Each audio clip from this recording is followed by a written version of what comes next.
Key Republican senators say a grand jury made the right decision by rejecting an effort by the Department of Justice to indict 6 Democratic lawmakers. That's a reporting from Alexander Bolton, senior staff writer here at The Hill, out with a new piece today. Alex, you always have such great insight on what's happening, especially over there in the Senate. I love the quotes that you have here. Really, really fascinating stuff.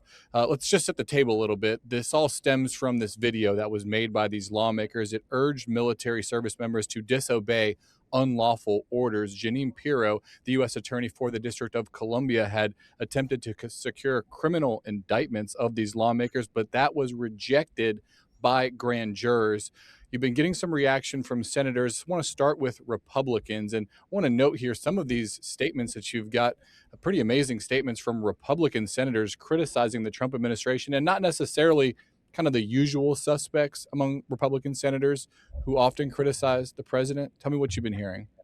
Well, the reaction that really stood out to me was from the chairman of the Senate Armed Services Committee, Roger Wicker. He said flat out that he thought the grand jury made the right decision in rejecting the indictment, and this is something that's very unusual. Uh, Grand juries usually will secure an indictment when presented with a case by a prosecutor 99.9% of the time. Very unusual that they actually reject a prosecutor's request to bring criminal charges, and the fact that they did here is amazing, and I think shows that Jeanine Pirro probably had a pretty weak case. Of course, she is the U.S. Attorney for the District of Columbia, which is a pretty liberal city, and this case certainly has gotten a lot of attention. But what's remarkable here is that you have Republicans backing up the grand jury, like Roger Wicker.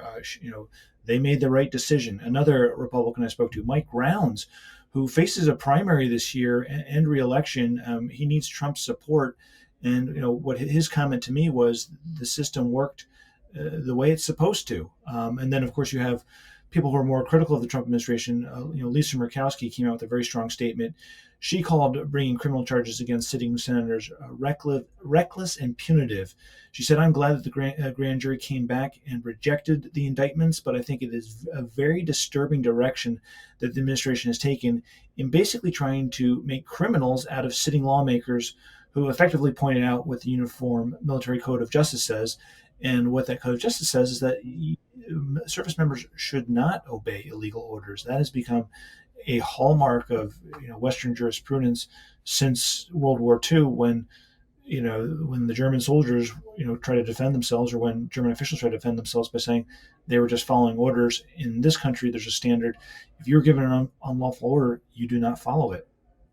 What do you think it is about this particular issue that has led to Republican, MAGA friendly, Trump friendly Republican senators to step out of line?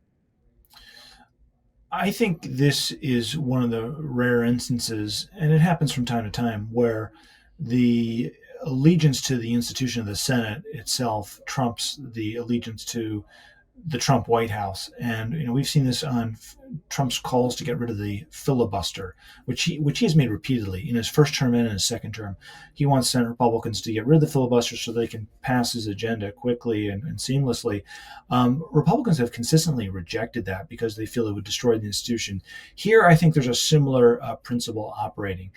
Republicans think that what the Democratic senators Mark Kelly and Elissa Slotkin did by filming this video, urging service members to disobey unlawful orders, that it was overly politicized, that it appeared to encourage insubordination. And while that generally they don't dispute the principle that you shouldn't follow unlawful orders, the fact that the Democratic lawmakers did it in this way they thought to be encouraging general insubordination, and they criticized and condemned the video. However, when the Justice Department is now bringing criminal charges against sitting colleagues, sitting senators over what was a overtly partisan video, that crosses the line for these Republican senators, because they know, just like with the filibuster, when power changes, when the pendulum shifts, when Democrats are in the White House and control the Department of Justice, they can do the same thing to GOP senators, either get rid of the filibuster to ram through an agenda or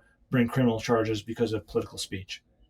What has been the reaction from Democrats to us learning that there was this DOJ attempt at prosecution and the grand jury rejecting it?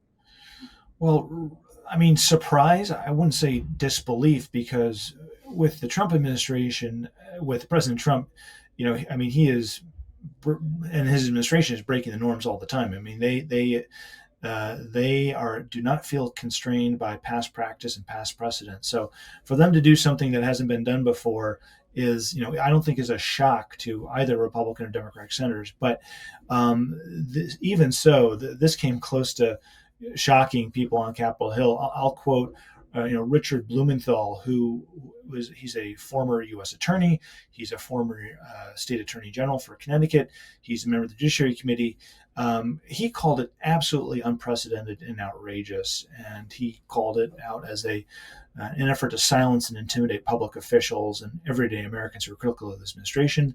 And he said that, speaking from his experience, for a grand jury to refuse the request for indictment tells me that they had no evidence, no law, nothing on their side. So, very strong reaction from the Democrats, and so strong that, even Republicans agree, either publicly or privately, that they felt that this went too far. All right. Well, we will leave it at that. Always great talking to you, Alexander Bolton. Thanks so much. Thanks for having me.